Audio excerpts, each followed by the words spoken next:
Hello, everyone. Welcome back to session 4. Today, we're talking about living with the end in mind, living with an eternal perspective. So, in this session, we want to ask the Holy Spirit to impart into our heart a greater vision for our life, God's vision for our life. Because right vision leads to right living, wrong vision leads to wrong living.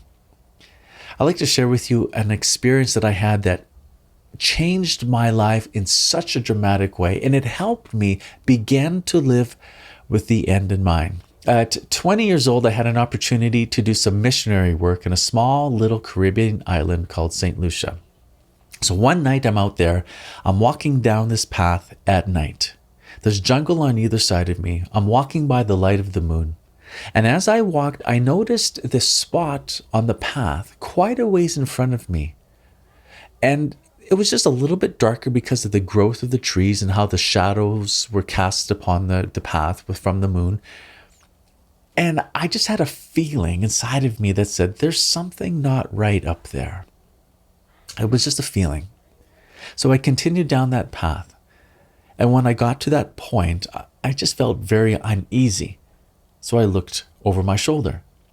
And behind me, there was a man who hadn't been there before, and he was walking in my direction.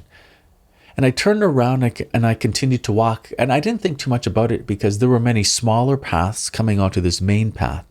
So I thought he's just come from another one of those paths, and now he's walking in the same direction. No big deal. I continued to walk.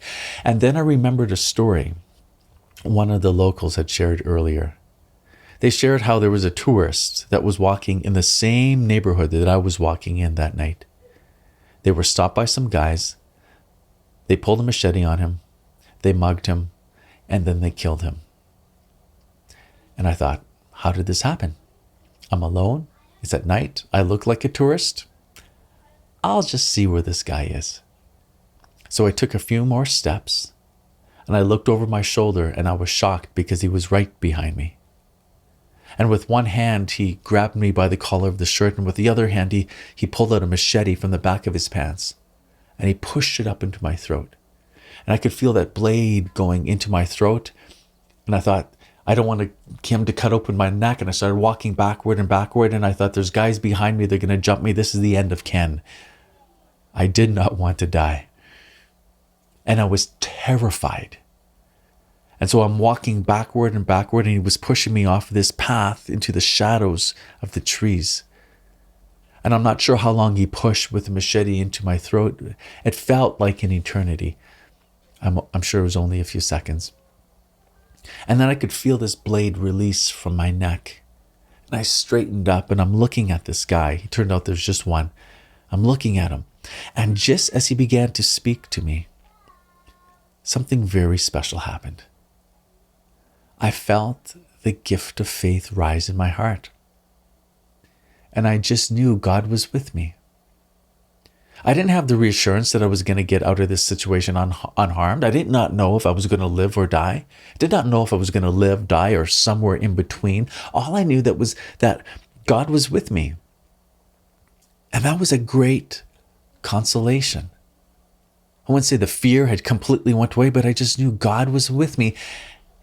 And that was enough. And friends, isn't that a grace to be able to live your life as though God is enough? I wish I could do that all the time. Because so often he's not. Isn't that the truth? We live our life for the world. We live our life for pleasures. We live our life for accomplishments.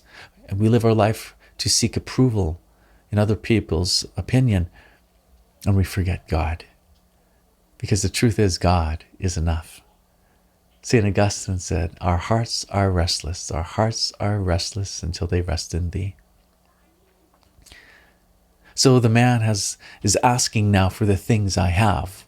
He hit my pockets and he heard the jingling of change, my bus fare for the next day. He wanted it. So I reached into my pocket and I give him my bus fare. It was pennies in my pocket.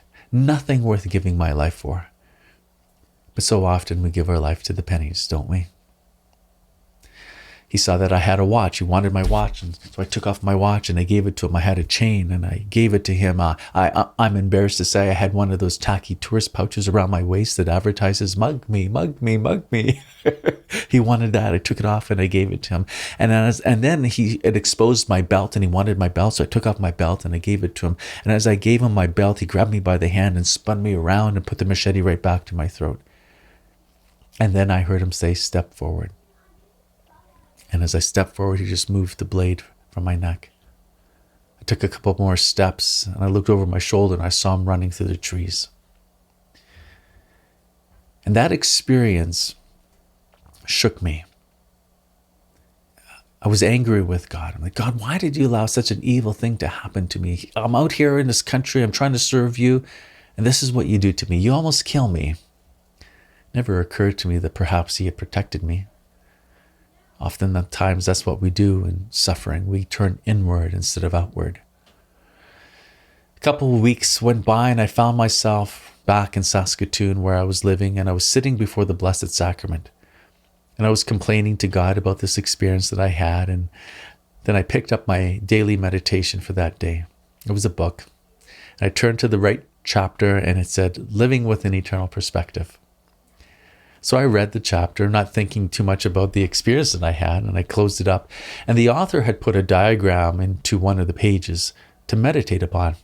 It was a simple image. It was a line and a dot.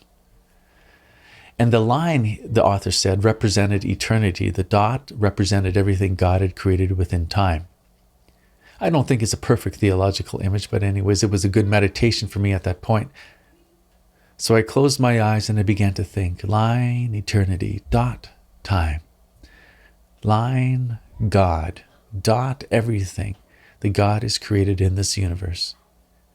And as my mind went upon this image, I realized my life was just a speck in the bigness of what God had created. Yet I knew God loved the speck. But if I compared my life to the dot, it couldn't be compared because the dot was so huge. And then the dot compared to eternity was just a pinprick on the timeline of eternity. And with these thoughts running in my mind, I felt these words in my heart. And this is what I heard. Ken, what are you living your life for? Are you living your life for the dot? Or are you living your life for the line? And in that moment, I felt Jesus challenging me, saying, Ken, are you living with a temporal perspective or an eternal one? And the truth is, everyone who's watching this video, and now I'm talking just to you, not the person beside you, you're going to die. I'm going to die. We're all going to die. And in that moment, what will matter and what won't matter? When I think back to that experience with the machete to my throat, the only thing that was running through my mind is, am I right with God? Am I ready to see my Maker? Are you? Are you ready? Because what we don't know is when we're going to die. But we do know we're going to die. And I think we're going to die sooner than we think. Now, I'm not a prophet. But the reason why I conclude this is I've never heard somebody get to the end of their life and say, oh, that took a long time. Finally. No, it's the opposite.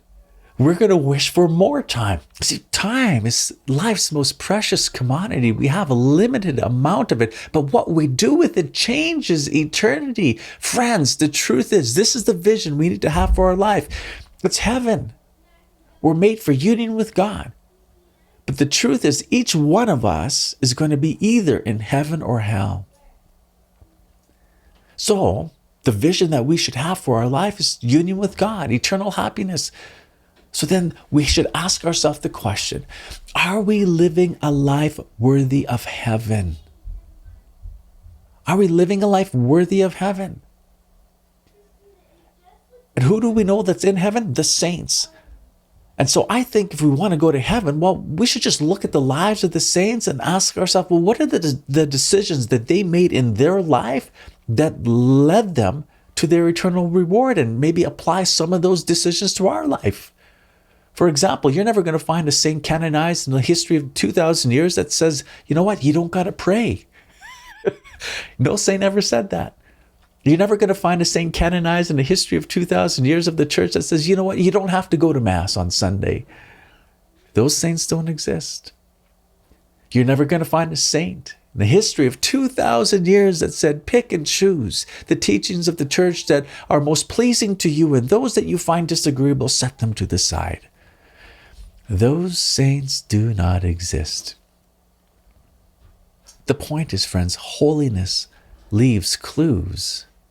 And there's some big clues out there. So if we want to live a life worthy of heaven, what should we do? I think in one way it's simple.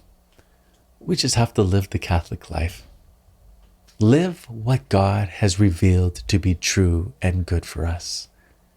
Simple. Just not easy. Thanks for watching, friends.